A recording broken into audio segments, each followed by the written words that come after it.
안녕하세요, 김성태입니다. 오늘은 해외의 풀빌라를 참고하면서 국내 여행 숙소에 접목할 아이디어를 고민해보는 시간입니다. 이번에도 역시 제가 직접 해외 풀빌라를 시찰하면서 촬영한 영상입니다. 그리고 화면의 영상은 꽤 오래전에 촬영했습니다. 사실 오늘 소개하려고 한 곳은 아난타라 리조트입니다. 그런데 지금 보이는 곳은 푸켓공항 근처의 아다마스 풀빌라입니다. 이 풀빌라는 비치 프런트에 큰 규모가 마음에 들었지만 생각했던 것과 달리 국내 풀빌라에 접목할 이미지가 많지 않아서 조금은 아쉬웠던 곳입니다. 그리고 풀빌라를 시찰할 당시에 비가 많이 내려서 시찰할 의욕도 많이 떨어지기도 했었습니다. 아마 제가 좋아하는 디자인이 아닌 것도 시찰 의욕이 떨어진 이유이기도 한 듯 합니다. 그래도 멀리 가서 촬영을 해온 영상이니까 간단하게나마 한번 훑어보도록 하겠습니다. 리조트에 들어서면 조금은 비어있는 듯한 매우 큰 로비가 보입니다.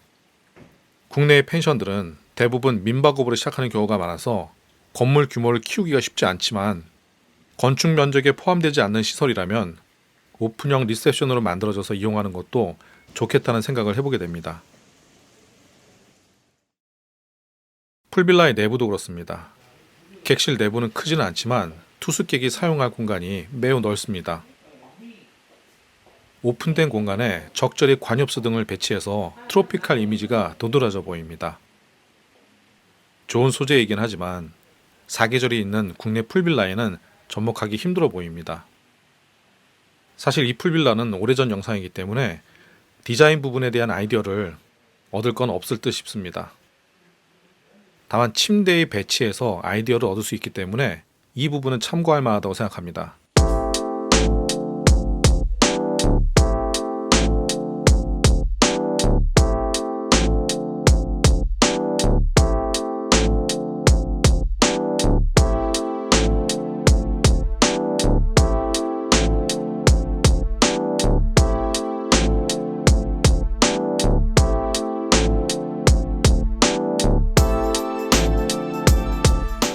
밋밋하게 풀빌라 시찰을 마치고 잠시 편의점에 들려서 목을 좀 축였습니다.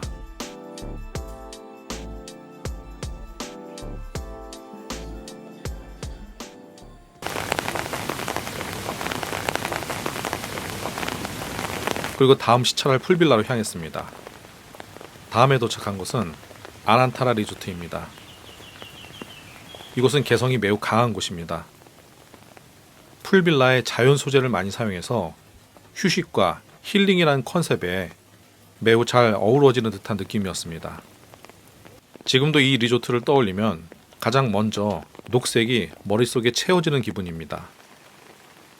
프라이빗하게 높은 담장과 작은 대문을 통과하면 투숙객만 사용 가능한 풀이 보이고 그 풀을 끼고 기역자로 거실과 침실이 붙어있는 작은 건물이 보입니다.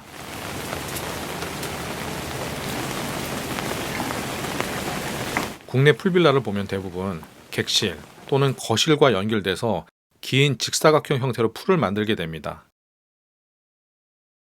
그리고 객실 내부는 네모 반듯한 큰 틀에 침실, 욕실, 부엌 등이 벽면을 향해서 붙은 구조로 만들어져 있습니다.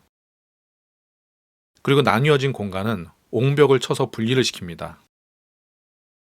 하지만 이런 해외 풀빌라를 보면 우리나라의 아파트와 같은 구조로 만들어진 곳을 거의 볼 수가 없습니다. 물론 우리나라에서 많이 봤을 법한 집처럼 만들어진 풀빌라 구조를 한 곳도 많이 있지만 역시 그런 일반적인 집 구조는 여행자들의 선택을 받기 힘듭니다. 고급 숙소의 공간은 마치 온돌 문화의 우리나라의 집들처럼 바닥을 넓게 만들 필요도 없고 편의성을 강조한 동선도 큰 의미가 없습니다. 물론 이용이 편리한 동선도 매우 중요하지만 짧게 머물다 가는 고급 숙소의 경우에는 이색적인 디자인과 연출에 좀 더 신경을 쓰는 것이 좋습니다. 물론 동선과 이색적인 디자인을 모두 가져갈 수가 있다면 금상첨화일 겁니다. 그리고 이것의 장점이라면 큰 수영장도 있지만 데크가 매우 넓어서 공간을 넓게 사용할 수 있다는 것입니다. 이 영상을 촬영한 지가 꽤 돼서 객실 내부가 좀 촌스러워 보이는데 현재 아난타라 푸켓의 홈페이지에서 보면 세련된 이미지로 레노베이션을 마친 고급스러운 이미지를 확인할 수가 있을 겁니다. 그래도 자연 친화적이고 고급스러운 숙소의 이미지는 변하지 않았습니다. 이런 식의 풀빌라는 개성이 강해서 모던한 풀빌라들에 비해서 그나마 유행을 좀 덜 타기도 하고, 이런 분위기의 풀빌라를 좋아하는 매니아를 만들기도 참 좋습니다.